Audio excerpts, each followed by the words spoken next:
نحمده ونصلي ونسلم على رسوله الكريم اما بعد فاعوذ بالله من الشيطان الرجيم بسم الله الرحمن الرحيم يا أيها الذين آمنوا لا تتخذوا آباءكم وإخوانكم أولياء إن استحبوا الكفر على الإيمان ومن يتولهم منكم فأولئك هم الظالمون۔ اے ایمان والو، اپنے باپ اور اپنے بھائیوں کو دوست نہ سمجھو اگر وہ ایمان کے مقابلے میں کفر کو پسند کریں، اور تم میں جو کوئی ان سے دوستی کرے گا تو وہی ظالم ہیں۔ اس آیت مبارکہ میں ارشاد فرمایا کہ جب مسلمانوں کو مشرکین سے ترک معاملات کا حکم دیا گیا تو بعض لوگوں نے یہ کہا کہ یہ کیسے ممکن ہے کہ آدمی اپنے باپ، اپنے بھائی وغیرہ قرابت داروں سے ترک تعلق کرے۔ اس پر یہ آیت کریمہ نازل ہوئی اور بتایا گیا کہ کفار سے موالات یعنی قلبی محبت کا تعلق جائز نہیں، چاہے ان سے کوئی بھی رشتہ ہو۔ اللہ رب العالمین کے نافرمانوں، کافروں، بے دینوں، گمراہوں کے ساتھ میل جول اور رسم و راہ، مودت، محبت، ان کی ہاں میں ہاں ملانا، ان کی خوشامد کرنا، علماء فرماتے ہیں کہ یہ سب ممنوع ہے اور اس آیت میں داخل ہے۔ جتنے بھی کافر ہوں یا گمراہ ہوں، بے دین ہوں، ان کے لیے ایک اور مقام پر اللہ رب العالمین نے ارشاد فرمایا کہ وَلَا تَرْكَنُوا إِلَى الَّذِينَ ظَلَمُوا فَتَمَسَّكُمُ النَّارُ وَمَا لَكُم مِّن دُونِ اللَّهِ مِن وَلِيٍّ وَلَا نَصِيرٍ۔ فرمایا کہ ظالموں کی طرف نہ جھکو ورنہ تمہیں آگ چھوئے گی۔ اور ایک اور مقام پر ارشاد فرمایا کہ وَإِمَّا يُنْسِيَنَّكَ الشَّيْطَانُ فَلَا تَقْعُدْ بَعْدَ الذِّكْرِ مَعَ الْقَوْمِ الظَّالِمِينَ۔ اور اگر شیطان تمہیں بھلا دے تو یاد آنے کے بعد ظالموں کے پاس نہ بیٹھ۔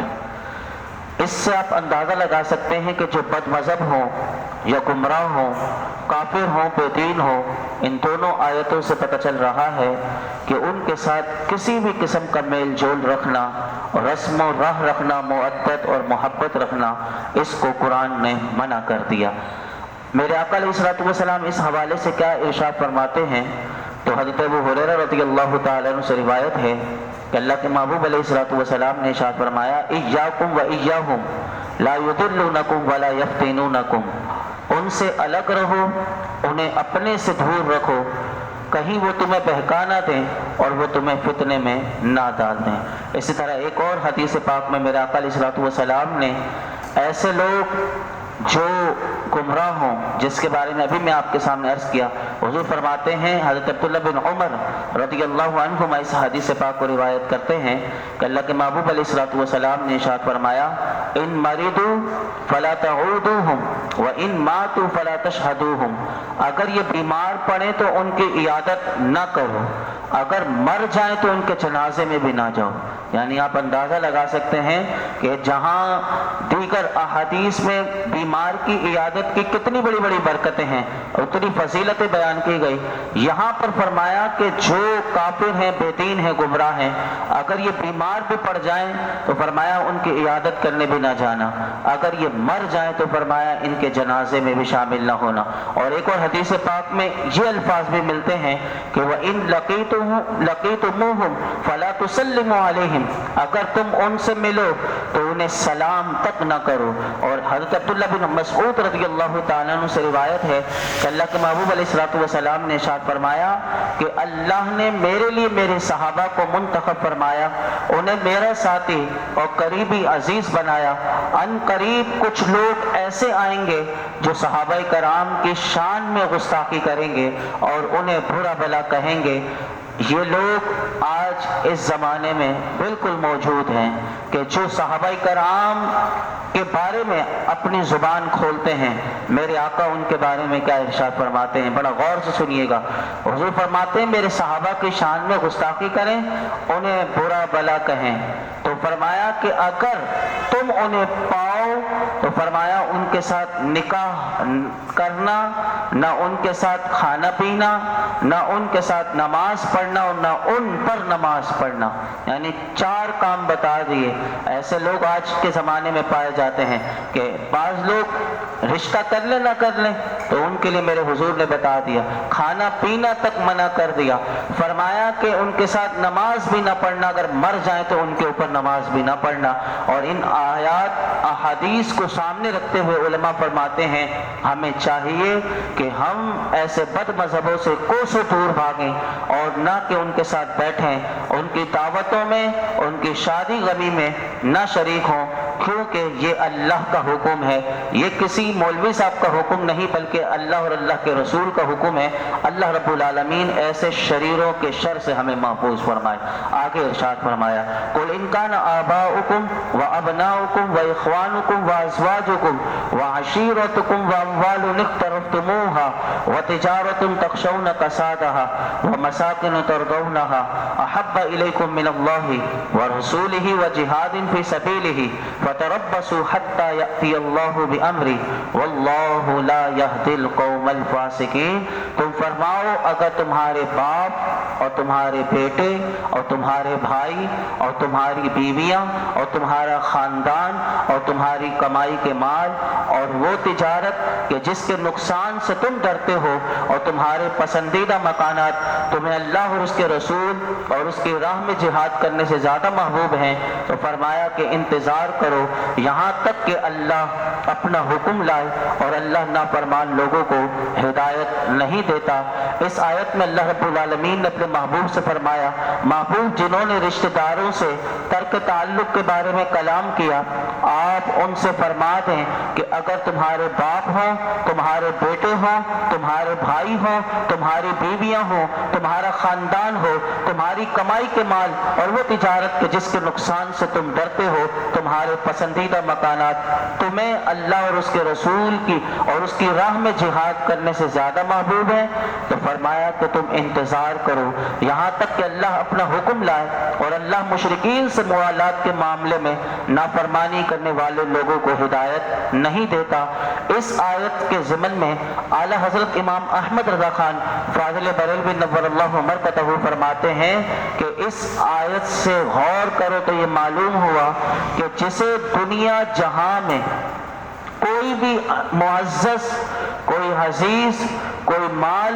کوئی چیز اللہ اور اس کے رسول سے زیادہ محبوب ہو، وہ اللہ کی بارگاہ سے مردود ہے، اسے اللہ اپنی طرف راہ نہ دے گا۔ فرمایا اسے عذاب الہی کے انتظار میں رہنا چاہیے۔ تمہارے پیارے نبی خود فرماتے ہیں کہ تم میں کوئی مسلمان نہ ہوگا جب تک میں اسے اس کے ماں باپ، اولاد اور سب آدمیوں سے زیادہ پیارا نہ ہو جاؤں۔ اس نے تو صاف بات فرما دی، اور جو حضور سے زیادہ کسی کو عزیز رکھے وہ ہرگز مسلمان نہیں۔ اور علامہ قاضی ایاز رحمۃ اللہ علیہ اس سے بھی بڑی بات ارشاد فرماتے ہیں، وہ فرماتے ہیں یہ آیت کریمہ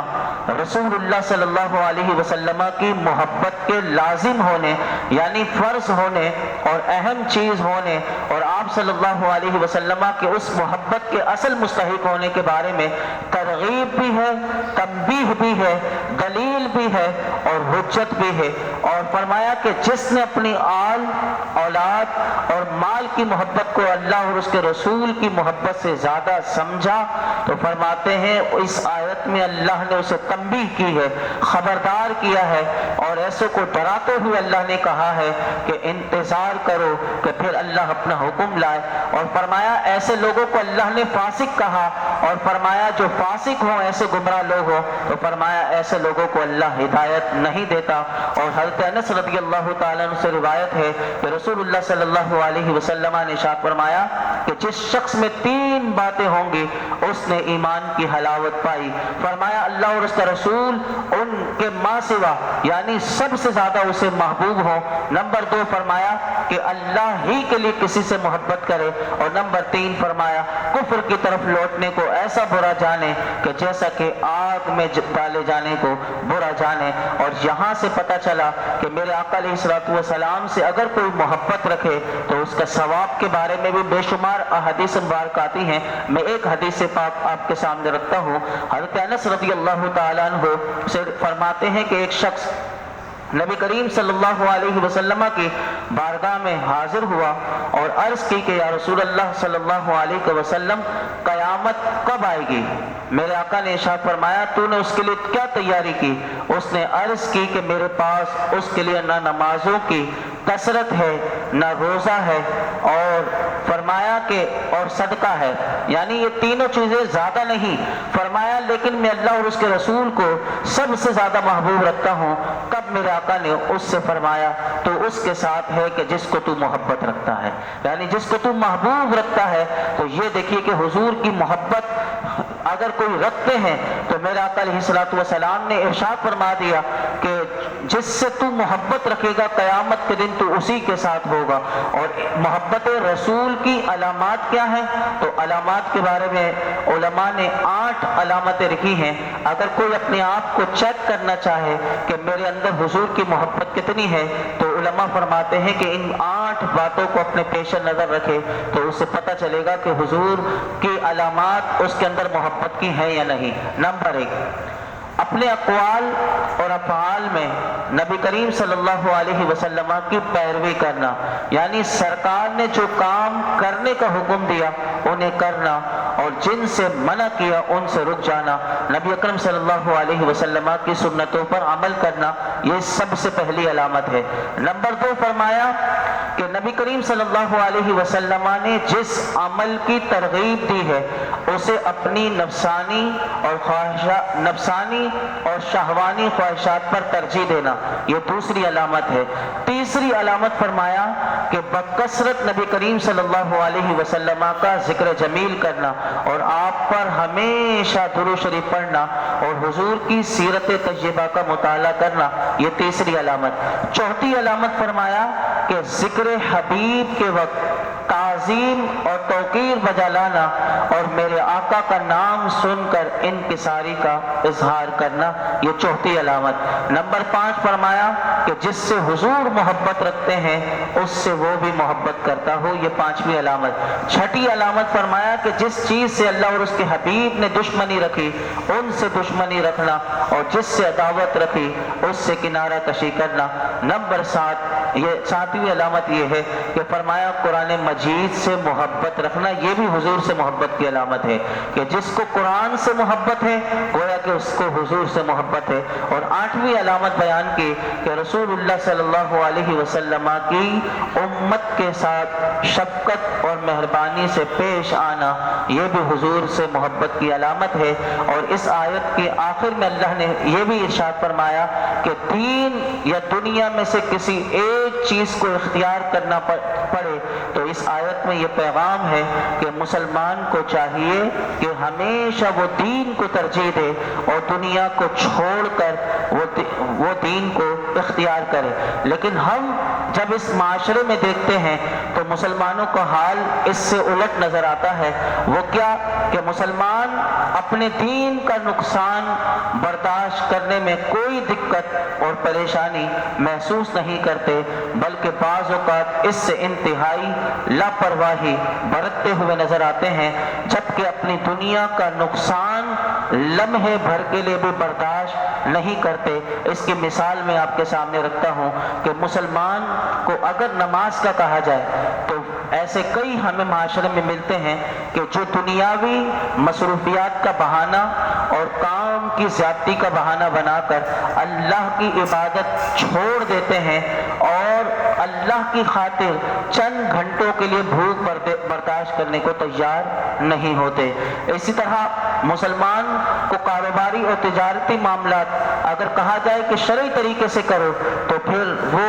اپنی ضروریات زندگی کا بہانہ اور اپنے منافع میں کمی ہو جانے کا رونا رو کر اس کو چھوڑ دیتا ہے۔ اور اسی طرح اگر مسلمان عورتوں کو کہا جائے کہ پردہ کرو تو آج معاشرے میں ایسی عورتیں پائی جاتی جاتی ہیں کہ جو اس کو یہ کہتے ہوئے رد کر دیتے ہیں کہ یہ پرانی سوچ ہے اور عورتوں پر بلا وجہ یہ پابندی ہے، اور اسی طرح آزادی نسواں کے خلاف اس کو سمجھ کر اس پر عمل کرنے کے لیے تیار نہیں۔ اسی طرح کسی کو یہ کہا جائے کہ طلاق کے معاملے میں جو اسلامی قانون ہے اگر بتا دیا جائے کہ تمہاری طلاق ہو گئی، تو پھر اس اسلامی حکم کو سر تسلیم